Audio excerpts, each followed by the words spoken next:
This is Sacred Heart Audio Theater.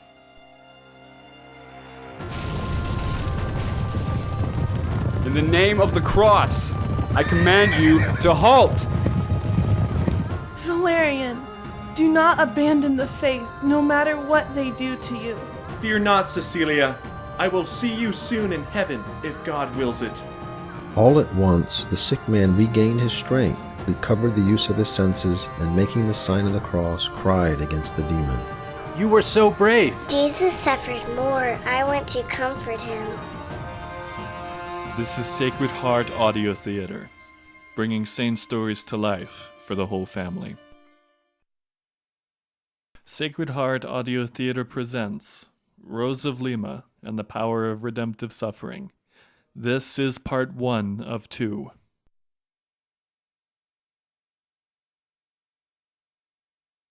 The year is 1627 in Lima, Peru. An old priest sits in the visiting room of an Augustinian convent, waiting to see an old friend. He is on official business from Rome to investigate the cause for canonization of Rosa de Flores. The door opens and the priest stands to greet an old frail nun who comes through the door. Father Louis, what a pleasure to see you once again. Yes, it is similar to times of old. I had no idea that you had become a nun, Sister Maria. I heard that you had a fever, so I will not tax you. I've come to inquire about the life of our dear Rose, so I can submit it to our Archbishop, who will review it and send it to Rome. So, the canonization process is beginning already. Yes, it is, Sister. One day soon, God willing, your daughter Rose will be proclaimed a saint of the Church. I have many people to visit, but I would like to start with you, Maria. Of course. What do you wish to discuss? Let us begin with her name. Rose. Rosa de Flores. Did you not originally name her Isabel? Yes. What a mistake that was. And I'm afraid it caused much suffering of poor little Rose. We named her Isabel, after my mother, who had come to live with us before Rose was born. Everything changed, however, the day Mariana said those wonderful words. The scene changes as we visit the memory of Sister Maria, Rosa's mother. It is now the year 1587, and the setting is the Flores household. Mariana is the employed servant of the household, and Rosa's grandmother is there as well. Mariana, where are you? It is time for me to feed the baby. Coming, Maria. Look at little Isabel. Her face is so pink and fair, it reminds me of a beautiful flower. What kind of flower? Why, a rose, Maria. Don't you see? Rosa Maria de Flores. It is a wonderful name, to be sure. Isabel is such a plain name.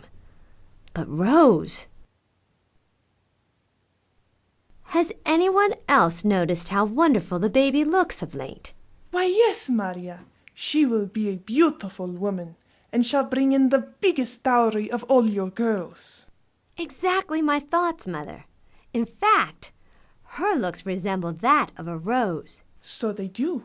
A beautiful pink rose that has yet to blossom. So, we are going to call her Rose from now on.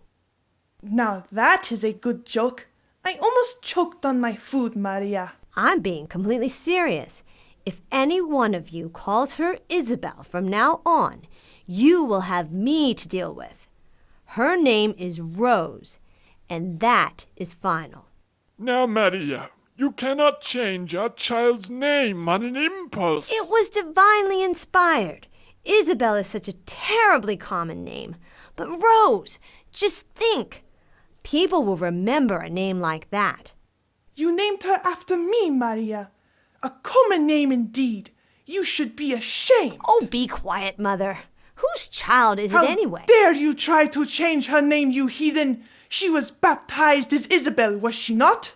If you don't stop this nonsense, I will bring Father Garcia into this. He will talk sense into you. Can't a man eat in peace in his own house? There will be no more discussion of this tonight.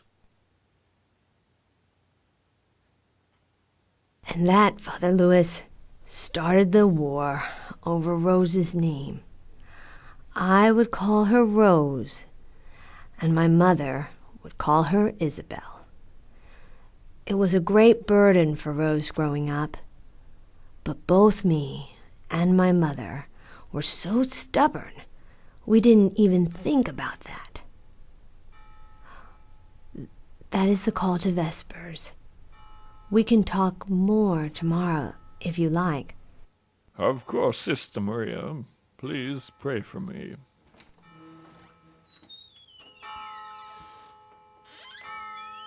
Dr. John Perez. Father Luis, how are you on this fine day? Are you still working, John? At my age? No, Father. I am old. I don't have much time left on this earth. I am here to attend Vespers here at Santa Catalina. Do you care to join me? Of course. John, did you know Rosa de Flores? Yes, I did, Father.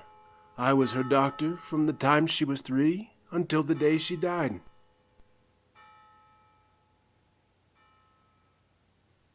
We travel back in time to visit another memory. We again visit the Flores household, and Rose is now 3 years old. Dr. John, please come in. Rose's thumb is worse today. Ah, I see. This is the same thumb that was shut in the oven door. Yes, doctor. Maria de Flores will see you now.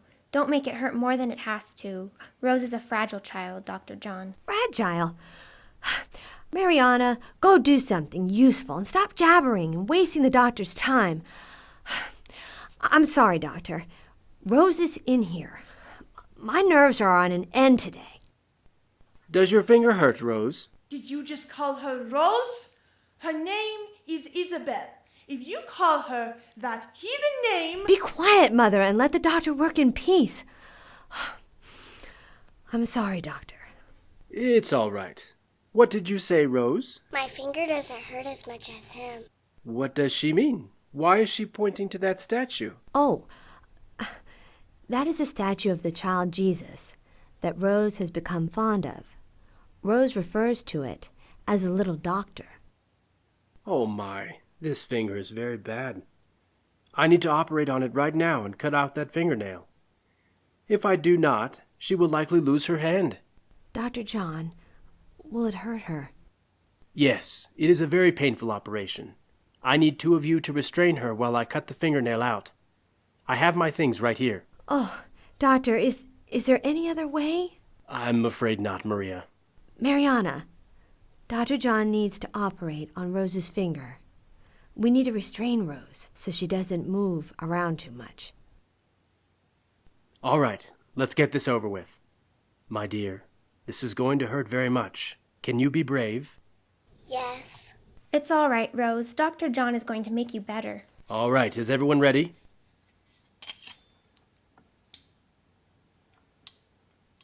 All right, all done. You were so brave. Jesus suffered more. I went to comfort him. That, Father Luis, was my first encounter with the saintly girl. To be honest, I looked at things differently from that day on. If a 3-year-old girl could offer up her sufferings to God, why could I not do the same? She did not utter one sound, Father, during the entire surgery. In my 35 years of practicing medicine, she was the only patient I had who did not cry out during an operation. That is truly extraordinary. You said she was 3 years old at the time of the surgery. Yes, she was 3 years old. She had a remarkable presence for someone that age, don't you think? I am not surprised, John. You see, in my years as a spiritual director, Rose told me this over and over again. We cannot obtain grace unless we suffer afflictions. At first I was skeptical, but now I am convinced it is true. It is only through suffering, John, that we gain grace. It is only through the cross that we enter heaven. God revealed this to Rose at a very early age, and through her intercession and example, we can learn to offer up our sufferings as well. Thank you, Sister Maria, for meeting with me again. It is my pleasure, Father. There are many things that could be worth mentioning about Rose, but one event that stands out in my mind is how she learned to read. How she learned to read? Yes. She was 5 years old at the time, and one day I decided that she needed to learn how to read. Another memory is visited, another extraordinary event in the life of Rosa de Flores. Rose, stop causing mischief with your brother. I think it is high time you become civilized and learned how to read. Go fetch some paper and I will teach you. Yes, Mama. All right. I am going to write down the letters of the alphabet, and I want you to copy them after I'm done. This letter is the letter A. See? Now, this letter is B. Don't you think you're making Isabel learn too fast, Maria? You can't expect her to draw all of the letters of the alphabet perfectly after you've gone over them with her once. Mother, I don't need to deal with your insolence right now. Rose is my child, and I will do with her as I please. I'm done, Mama. I did just like you said. Rose, this is terrible. Why do you have to be so stupid? Copy them again, and this time, be careful. Maria, you barely taught her for more than an hour. Come, Isabel. We shall learn to read another day. Don't call my Rose Isabel. It's confusing her. Copy them again. Yes, Mother. We now return to the visiting room for a brief moment. Sister Maria looks to be growing weary, but she continues to relate the events to Father Luis as she remembers it. No matter how much I tried, Father Louis, I just couldn't teach my Rose how to read. I finally gave up in despair and told her I would teach her next year when I had the time and wasn't so busy. You won't believe, though, what happened a few days later. Mother! What is it, Rose? I am busy cooking for tonight. I can read. Shame on you! You know better than to lie like that. But it's true. Look, I have a book here. Saint Catherine of Siena. Your grandmother told you what that book said. Mama, I can read, I promise. All right, Smarty. What does that say? Right near the window here. Mama's kitchen. Keep out or you will get a bump on your head. How did you learn how to read? The Christ child taught me how to read. Rose, now you are lying. No, I asked the Christ child to teach me how to read because you were so busy, and he did. And that, Father Louis, is how Rose learned how to read. Fascinating. Do you believe it, Sister Maria, that the Christ child actually taught her to read himself? Yes, I do now. At the time I was skeptical. We all knew something strange and wonderful had happened, but to think that my little Rose had actually seen the Christ child seemed ridiculous. This reminds me of another event that happened when she was that age. Ah, is this the story about Rose's hair? Why, yes, it is. How did you know? It is actually my turn to tell you something about Rose. Rose often referred to this particular event in connection with the decision that changed her life forever. What decision was that? It was at the tender age of 7 when Rose made her vow of perpetual virginity. She would often speak of it as the happiest day of her life, with the exception of her first communion. She gave herself entirely and completely to God, and pledged him her service, her possessions, and her life. The idea was planted when she was playing in the garden with her brother Ferdinando. Rose, you should play in the mud. It's really fun. Look, here's a squishy worm. I don't don't like playing with dirty things, Fernando. Besides, I just fixed my hair. It looks beautiful, doesn't it? Catch this mud ball I made for you.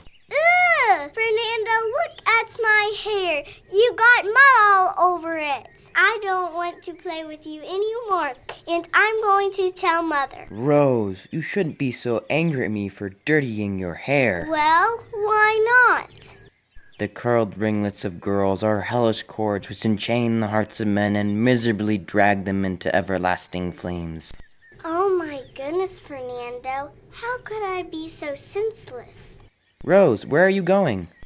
I'm going to see the little doctor. My dearest Jesus, I am so sorry for being angry at Fernando. I want to be all yours like St. Catherine of Siena. Father Louis, are you saying Rose went to you and asked if she could make an act of perpetual virginity at the age of 7? Why didn't she tell me? Actually, Maria, she did the right thing in not telling you. Young people are not supposed to tell anyone but their spiritual directors what they feel their vocation is supposed to be. This guards their vocation from being influenced by outside forces. I have known pious parents who have convinced their children that they have higher vocations when they clearly did not. And I have also seen obvious candidates turned away from these holy vocations because they have told others and were given ill words of advice. A spiritual director and confessor is a physician of the soul, and the vocation is something that a priest can diagnose only after careful inspection. It's a good thing she didn't tell me, because I would have spanked that silly notion out of her. It was the day that Rose had that conversation with Ferdinando that she found the scissors and cut off her hair. Do you remember that day, Maria? Remember it? That incident was one of the worst days of my life. What 7-year-old in her right mind would cut off her beautiful hair? It was utterly humiliating. The only other thing Rose did that was comparable to cutting her hair off was when Rose turned our house into a nursery for the poor street urchins during a flu outbreak. I know I was uncharitable, Father, but I could not stand the likes of them in my house.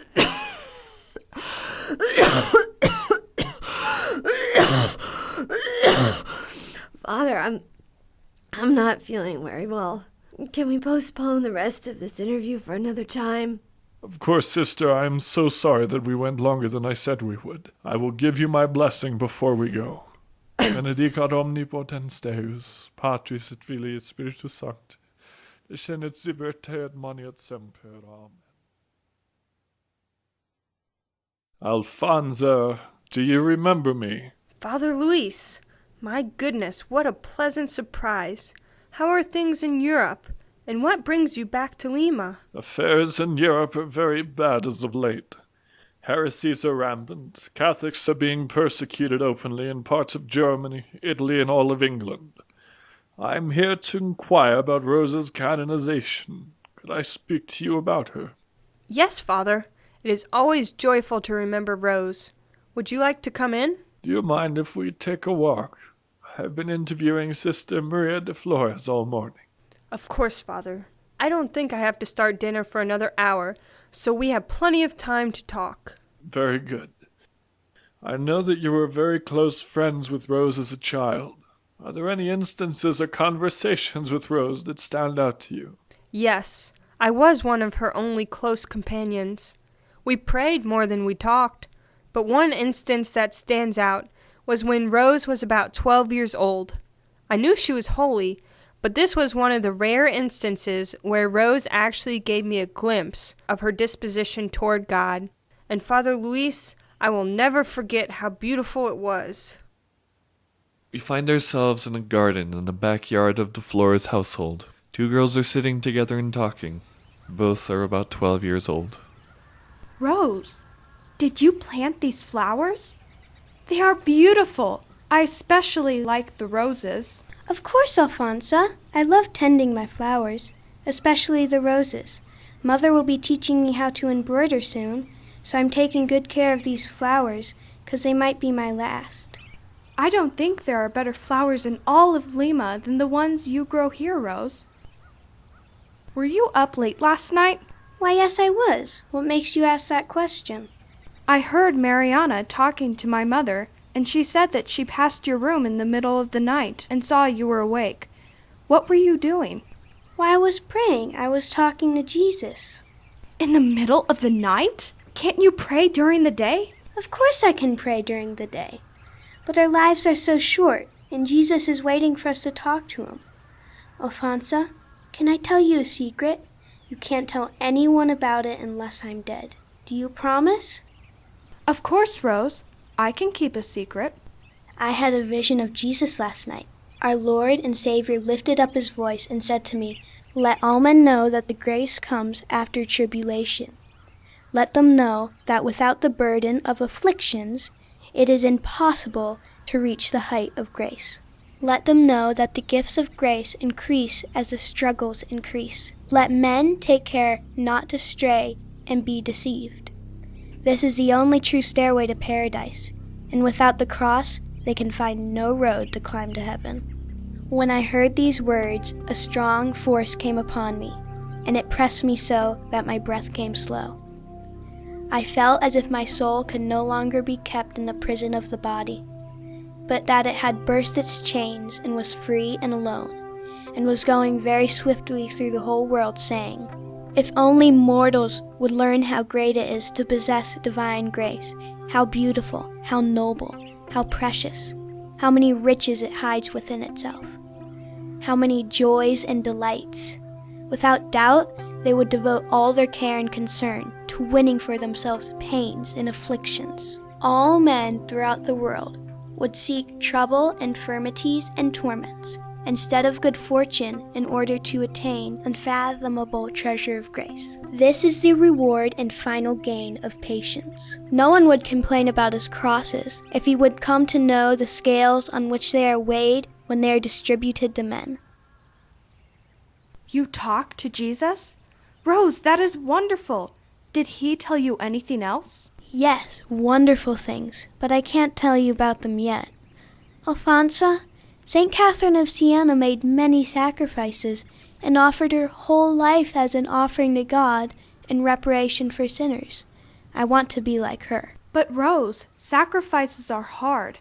They are for the saints, not ordinary people like us. But Alfonso, it's only through sacrifices that ordinary people like you and me can become saints. Making sacrifices is easy. You don't have to do anything big. Really? Is that all I have to do? Of course. After you make the sacrifice, whatever it may be, you offer it to Jesus through Mary for poor sinners. It makes Jesus so happy, Alfonso, when someone does this for him. Jesus is so lonely and hurt by his children in today's world, especially those who reject his love and mercy. He wants us to love him, and sacrifices are the best way to show Jesus that we do. This conversation, Father Luis, was when I began to realize that Rose was destined for greatness. It won't surprise me at all that one day history will remember us only by our relationship with Rose. All of a sudden, a messenger comes running up. She hands Father Luis a letter. Father Luis, wait. I have something for you from Sister Maria. She said she forgot to give you this letter at the meeting. God reward you. Alfonso, thank you so much for telling me this wonderful story. Of course, Father. What else do you want to know? I would ask for more, but I am getting tired myself. Can I call on you later this week for more information on Rose? Why, of course. I would be delighted to have you, Father Luis. I want to introduce you to my family as well. That would be wonderful. Do you know by any chance where Mariana is now? Mariana is working for the Diego family. She started working for them when Maria de Flores became a Dominican nun. I will give you my blessing before I go. All right, let's see what this letter contains. Ah, it is a letter from Ferdinando de Flores. Very good. My dearest mother, I'm writing to you regarding a rather startling event that occurred when I was accompanying Rose to visit the Augustinian convent, when she was supposed to ask whether she could enter the cloistered life there. Should remember that day well. I never told anyone this story because it seemed so extraordinary that I questioned my memory of the events afterwards. However, Rose assured me that it was absolutely true. We find ourselves in a large church and see two figures in separate pews. They are brother and sister, Ferdinando and Rosa de Flores. They are much older than our previous encounters with them, and look to be in their early 20s. My dearest Jesus, let me know whether I am called to be a cloistered nun or a Dominican tertiary. All I want to do is to please you. My love, I trust in your mercy and I place my heart in thine. Rose, we're going to be late for your appointment. We have to go now. Fernando, I can't get up. What do you mean you can't get up? I'm stuck. I can't move off the kneeler. Rose, don't be ridiculous. Let me help you. Rose, what is happening to you? You're as heavy as a millstone. I can't move you at all. It is the answer to my prayers. Thank you, Lord.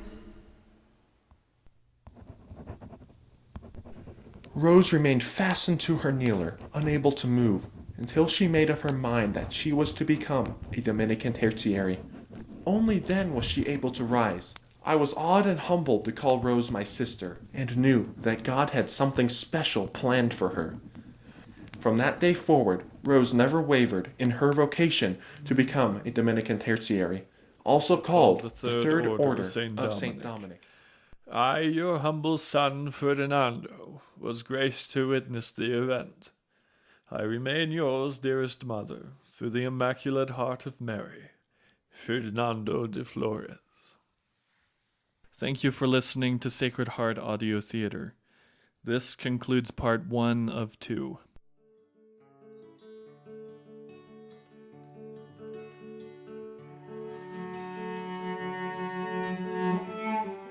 On behalf of the Sacred Heart Audio Theater team, thank you so much for listening to today's episode. For more information on upcoming productions or to donate to our cause, visit sacredheartaudiotheater.com. Thank you so much for listening, and God bless you. This is Sacred Heart Audio Theater, bringing saint stories to life for the whole family.